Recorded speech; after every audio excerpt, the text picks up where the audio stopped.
آل محمد كما صليت على إبراهيم وعلى آل إبراهيم إنك حميد مجيد اللهم بارك على محمد وعلى آل محمد كما باركت على إبراهيم وعلى آل إبراهيم إنك حميد مجيد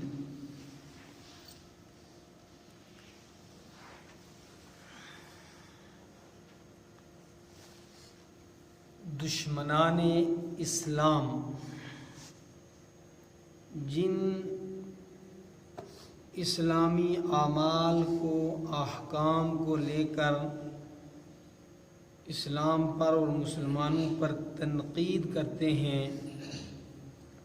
اسلام کو اور مسلمانوں کو بدنام کرنے کی کوشش کرتے ہیں، ان میں سے ایک طلاق بھی ہے۔ ہم ذرہ برابر ان کی اس تنقید سے متاثر نہیں ہیں اور بلا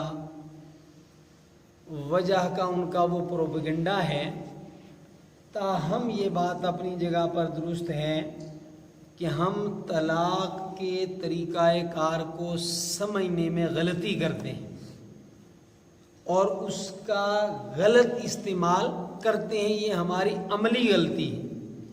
لہذا اس بات کو بہت اچھی طرح سمجھا جائے۔ کل کے سبق میں بھی یہ بات بتائی تھی کہ پہلی بات تو یہ ہے ابغض الحلال الی اللہ الطلاق، جو کام اللہ تعالیٰ کے نزدیک کرنے جائز ہیں ان میں سب سے زیادہ ناپسندیدہ، اور اس کے لیے بھی ابغض کا لفظ استعمال کیا کہ اللہ رب العالمین کو یہ بہت ناپسند ہے کہ طلاق ہو، تاہم اس کی کچھ ایسی وجوہات بھی بنتی ہیں، ضروریات بھی ایسی ہوتی ہیں کہ وہاں طلاق کے بغیر کوئی چارہ کار نہیں ہوتا، اور طلاق ہو جانے کے بعد کچھ فائدے بھی سامنے آ سکتے ہیں۔ ہو سکتا ہے وہ مرد بھی آئندہ زندگی کسی دوسری عورت کے ساتھ بہت اچھی طرح گزار لے، اور وہ عورت بھی کسی دوسرے مرد کے ساتھ زندگی اچھی گزار لے، لیکن اس میں بھی باقاعدہ ایک ترتیب بنائی گئی، اور اس میں یہ ہے کہ پہلے میاں بیوی دونوں جو ہیں اس معاملے کو خود حل کرنے کی کوشش کریں، طلاق تک نوبت ہی نہ پہنچے۔ پھر شوہر اگر وہ مسلسل سرکشی اور نافرمانی میں مبتلا ہے تو اس کا بستر الگ کرے کچھ وقت کے لیے، پھر ہلکی سی اس کی سرزنش بھی کر سکتا ہے، پھر جانبین کے لوگ اس معاملے کو جو ہیں وہ سلجھانے کی اور نبھانے کی کوشش کریں۔ اگر ان تمام مراحل سے بھی معاملہ حل نہ ہو تو پھر طلاق کا ایک مسئلہ ہے، اور طلاق اور نکاح دونوں کے وقت میں اللہ رب العالمین کا خوف بندوں کو دلایا گیا۔ جب تقوی اس میں شامل ہو جائے گا تو انشاءاللہ جو بھی بات ہوگی وہ اچھے طریقے سے نبھ جائے گی۔ یا فَأَمْسِكُوهُنَّ بِمَعْرُوفٍ أَوْ فَارِقُوهُنَّ بِمَعْرُوفٍ، وہ اگر جدا ہوگی تو بھی اچھے طریقے سے، اور رک جائے گی تو بھی اچھے طریقے سے۔ وَأَشْهِدُوا ذَوَيْ عَدْلٍ مِّنْكُمْ، طلاق کے وقت گواہ دو رکھ لینا منصف، یہ مستحب عمل ہے۔ اسی طرح اگر وہ رجوع کرنا چاہے عدت کے اندر تو اس وقت بھی دو گواہ رکھ لینا مستحب عمل ہے۔ وَأَقِيمُوا الشَّهَادَةَ لِلَّهِ، اور اللہ کی رضا کے لیے شہادت کو قائم کرو۔ یہ وہ جو گواہ ہیں ان کو یہ جملہ ان کو کہا جا رہا ہے کہ جن گواہوں کے سامنے طلاق دی گئی تھی یا جن گواہوں کے سامنے رجوع کیا گیا تھا، اگر کبھی ان کی ضرورت پڑ جائے تو وہ اللہ کی ذات کو حاضر ناظر سمجھ کر کے صحیح گواہی دیں۔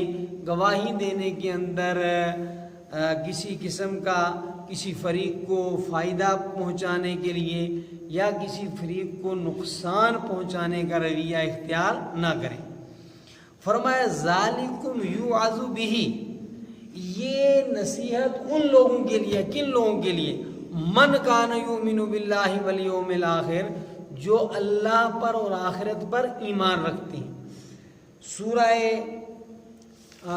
آپ نے ابھی کسی صورت میں اسی پارے میں پڑھا ہے کہ جہاں ہمیں بتایا گیا تھا کہ حضرت ابراہیم علیہ السلام کا اسوہ حسنہ تمہارے لیے بہت بہتر ہے، وہاں بھی یہ لفظ کہا گیا تھا کہ اسوہ ابراہیمی سے وہی بندہ فائدہ اٹھا سکتا ہے جس کا اللہ کی ملاقات پر یقین ہو، جس کا اللہ رب العالمین کی ذات پر ایمان ہو، اور جس کا آخرت پر ایمان ہو۔ اصل میں بار بار قرآن حکیم جو فکر آخرت کی طرف ہمیں متوجہ کر رہا ہے، بہت سارے کام جو ہیں وہ بندے کو اگر آخرت پر ایمان ہو تو وہ درست ہو جاتے ہیں۔ حضور اکرم صلی اللہ علیہ وسلم نے اس کی کتنی بہترین مثال قائم کی۔ آپ صلی اللہ علیہ وسلم کی ایک باندی تھی، خادمہ تھی اور نوجوان تھی، وہ چھوٹی عمر کی تھی۔ آپ صلی اللہ علیہ وسلم نے اسے کسی کام کے لیے بھیجا تو کافی وقت گزر گیا، وہ واپس نہیں آئی۔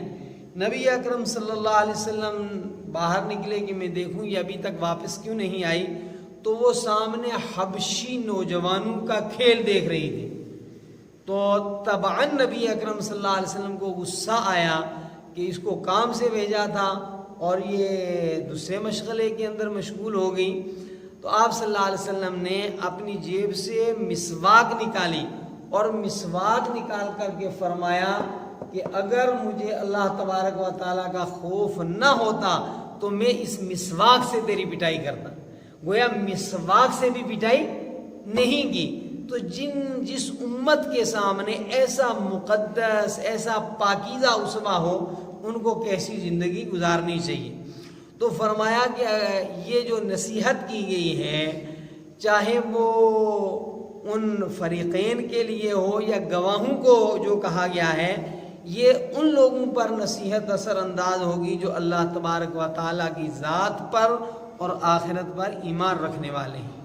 وَمَن يَتَّقِ اللَّهَ يَجْعَل لَّهُ مَخْرَجًا، تو اوپر تو یہ کہا گیا تھا کہ وَاتَّقُوا اللَّهَ رَبَّكُمْ، تم اپنے پروردگار، اپنے پالنہار اللہ تبارک و تعالیٰ کا تقوی اختیار کرو، اپنے پروردگار اللہ تبارک و تعالیٰ سے ڈرو۔ اب یہاں تقوی کا فائدہ بتا رہے ہیں کہ تقوی کا فائدہ کیا ہے۔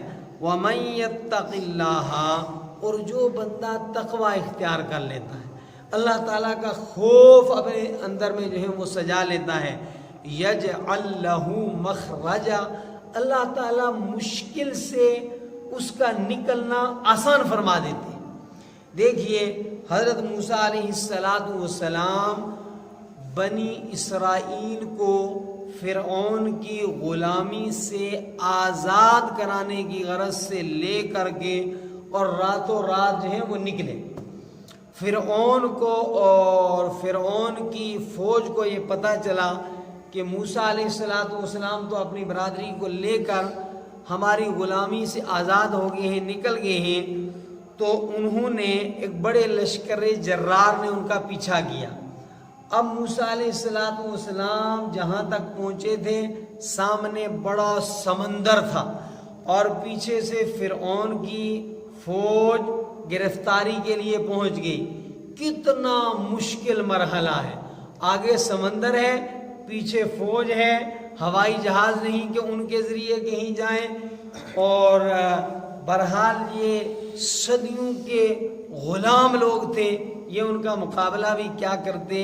ان مشکل ترین حالات میں اللہ رب العالمین نے ان کے لیے مخرج پیدا کر دیا، آسانی کے ساتھ نکلنے کا راستہ پیدا کر دیا کہ سمندر کے اندر جو ہے راستہ بن گیا اور پانی دونوں طرف پہاڑ کی طرح رک گئے۔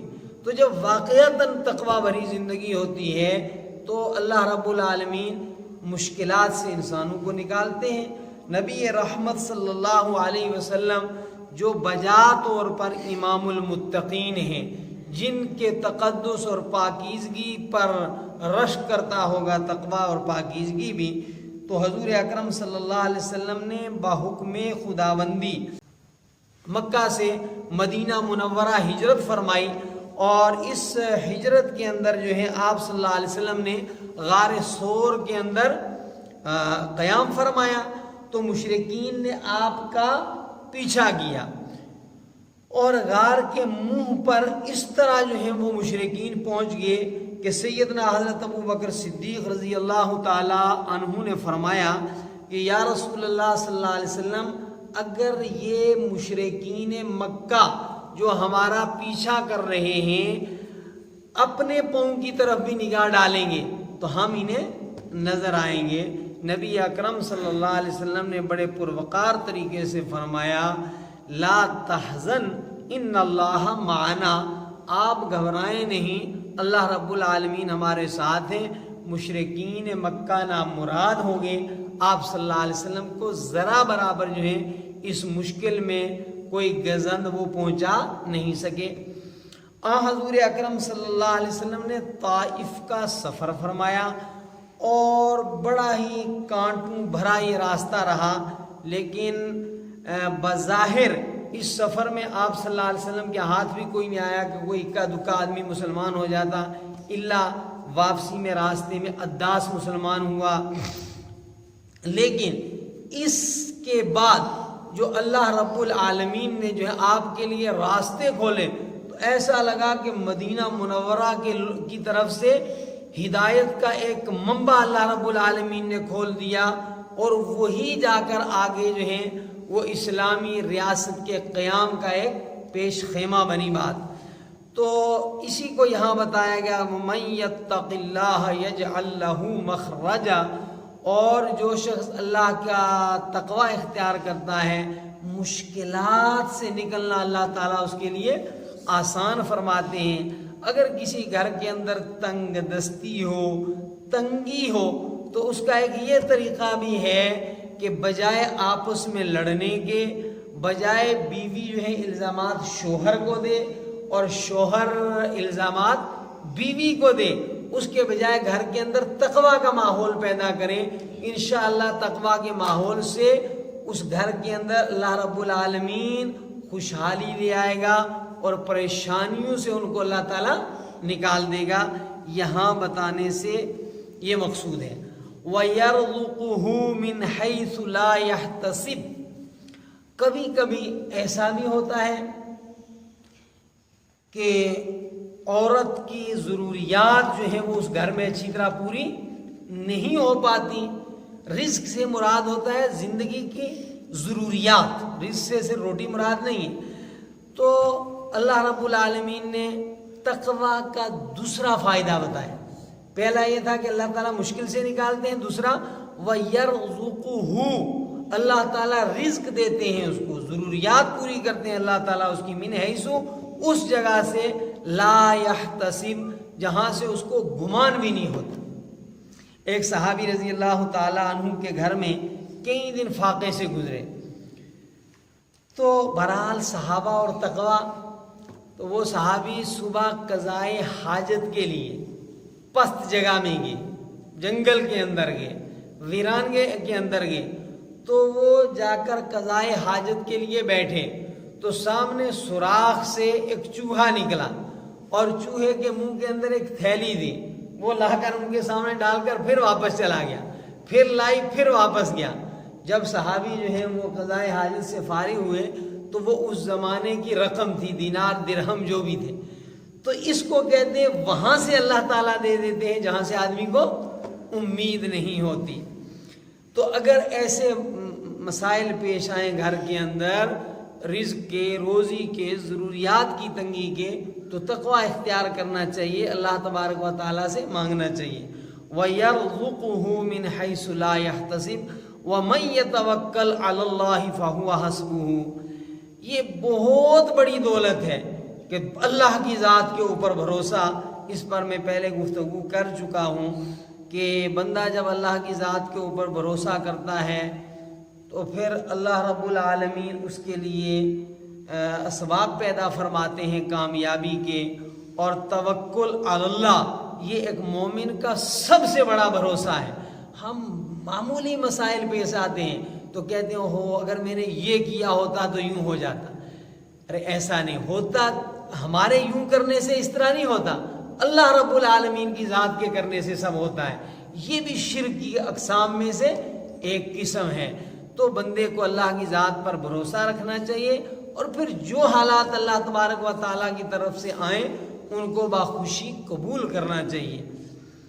ان اللہ بالغ امرہ, بے شک اللہ تبارک و تعالیٰ اپنے کام کو انجام تک اور منزل تک پہنچا کر کے رہتا ہے.